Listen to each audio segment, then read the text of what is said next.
ஒரு ஒரு 20 சீட் இருக்குது அப்படின்னா அந்த 20 சீட்டில் ஒரு 13 14 கூட எஸ்சி எஸ்டி இது வந்து ஃபில் ஆகிறது கிடையாது. இதில் நீங்கள் க்ரீமி லேயரை கொண்டு வந்துட்டிங்கன்னு வச்சுக்கோங்களேன், அந்த 13 14 வரவங்க வந்து எல்லாமே அதில் போகிறவங்களே வந்து ஓரளவுக்கு கல்வியறிவு பெற்று ஓரளவுக்கு இந்த சமூகத்தை பற்றி தெரிஞ்சவங்க தான் அந்த 13% வருவாங்க. ஏன்னா ஓரளவு பொருளாதார பின்புலம் இருக்கிறவங்க ஓரளவுக்கு இந்த கோட்டாவை பற்றின ஒரு தெரிஞ்சவங்க தரவுகள் இருக்கவங்களால வர முடியும். இப்போ அவங்களெல்லாம் நீங்கள் காலி பண்ணுறீங்கல்ல, அப்போ அங்கே என்ன வரும்? அப்போது அந்த விழிப்புணர்வே இல்லாத மக்களால் அங்கே வரவே முடியாது. ஏற்கனவே ஓபிசிக்கெலாம் வந்து வெறும் 5 சீட்லாம் இருக்குது.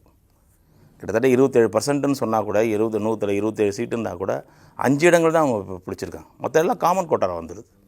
அப்படின்னும் போது இது ஓபிசிக்கும் சரி எஸ்சி எஸ்டிக்கும் சரி இது வந்து ஒரு இழைக்கப்படக்கூடிய ஒரு அநீதியாக தான் பார்க்குறேன். இடபிள்யூஎஸில் ஆல்ரெடி வந்து ஓபிசிக்கான